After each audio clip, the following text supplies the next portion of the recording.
Hey there, it's CJ Willie and I'm back with episode number 8 and let's talk about 1984 Donruss. If you haven't watched episodes 1 through 7, you can check them out by clicking on the links in the description below.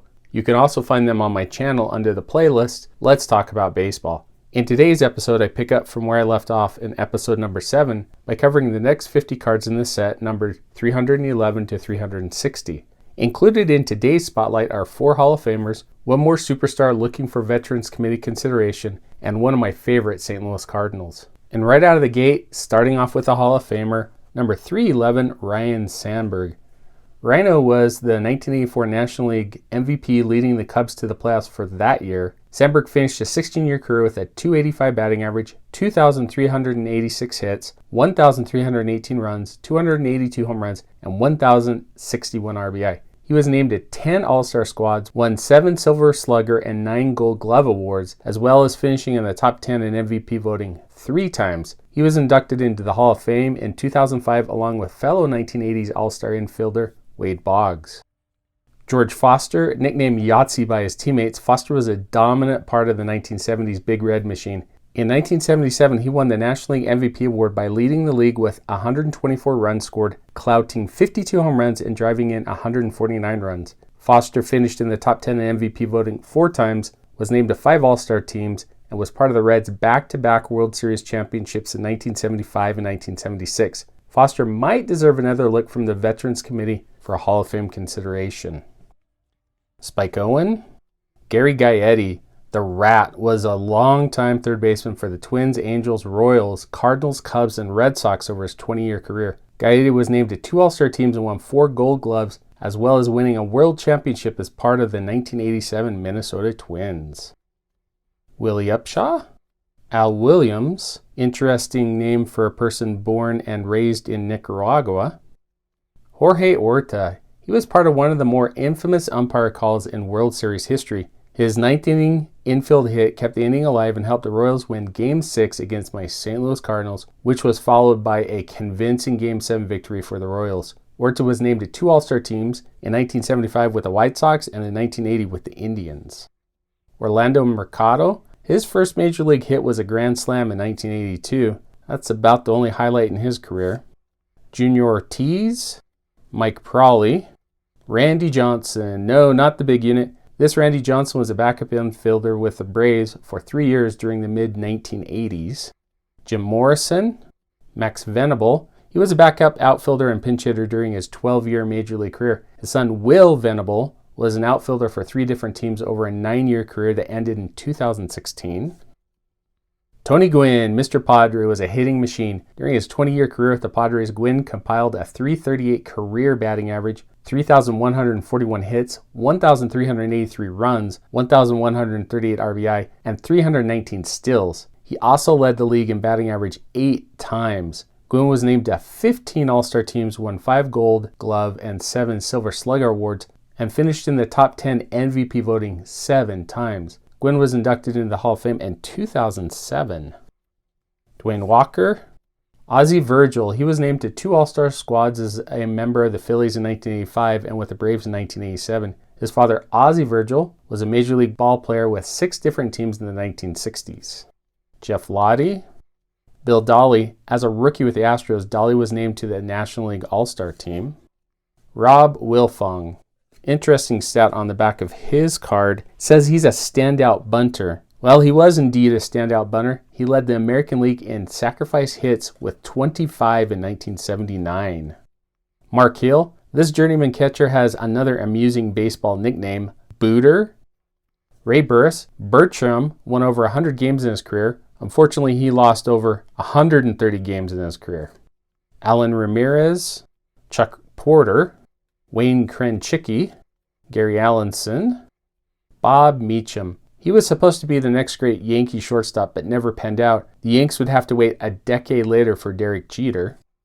Joe Beckwith, Rick Sutcliffe, nicknamed Red Baron by his teammates. Sutcliffe was the 1979 National League Rookie of the Year with the Dodgers. He won the Cy Young Award in 1984 as a member of the Cubs. He was named to 3 All-Star teams and won 171 games over his 18-year career. Mark Huesman, Tim Conroy. He had the dubious distinction of going straight from high school as the A's #1 draft choice in 1978 to pitching in the big leagues for 2 games. Unfortunately, he didn't get into another major league game until 4 years later in 1982. Scott Sanderson, he was named to his lone All-Star team in 1991 as a member of the Yankees. He won 163 games over his 19-year career. Larry Bittner with 2 eyes. Dave Stewart, Smoke, was a mediocre starting pitcher during the early part of the 1980s. After learning how to throw the split-fingered fastball, Stewart became the anchor to the A's rotation during their back-to-back-to-back World Series appearances in the late 1980s. Stewart was named to his lone All-Star team in 1989 and finished in the top 5 in Cy Young Award voting 4 straight years from 1988 to 1991. He finished his career with 168 wins and was part of 3 World Championship teams. Darryl Motley, Chris Cottiroli, Rick Behena, Andre Robertson. He was another highly touted infield prospect for the Yankees. Unfortunately, Robertson was involved in a car accident during the 1983 season that left him with injuries that ultimately ended his career. Mike Marshall, the second Mike Marshall to play with the Dodgers, he was a power hitter who split time between first base and the outfield. He was named to the 1984 National League All-Star team. Larry Herndon, Rich Dower, nicknamed Wacko by his teammates, Dower was the starting second baseman for the Orioles during their 1983 World Championship season. Cecil Cooper, as a power-hitting first baseman, Cooper was a 5-time All-Star with the Brewers. He finished in the top 5 MVP voting 4 years in a row from 1980 to 1983. He also won 2 Gold Glove and 3 Silver Slugger awards over his 17-year career.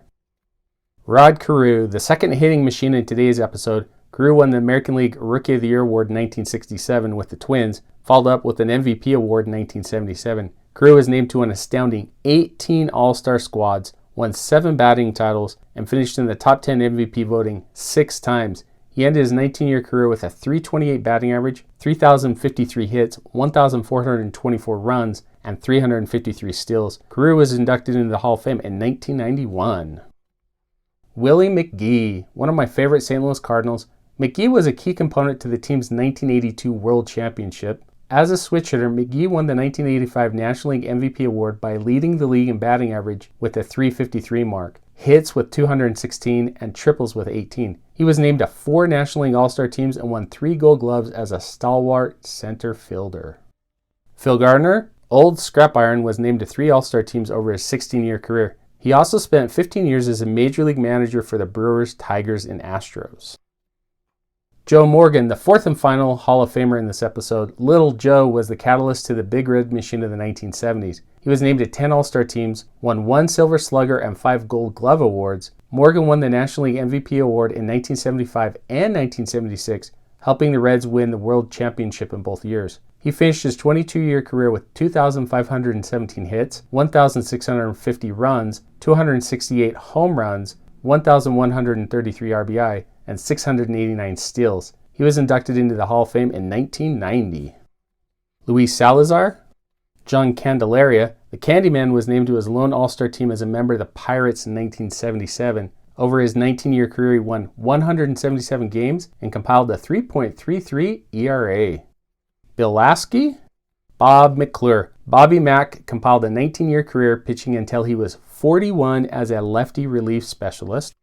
And Dave Kingman rounds out today's episode. Kong was a power hitter with a ton of pop, but a lot of swings and misses. Kingman was a 3-time All-Star in 1976 with the Mets, and in 1979 and 1980 with the Cubs. He finished his career with 442 home runs and 1,210 RBI, but an awful career batting average of .236. His 1,816 career strikeouts ranked 22nd in Major League history. Although his photo on this card doesn't show him sporting a mustache, he routinely sported a snot mop. For those keeping track, the mustache count for this episode was a whopping 33.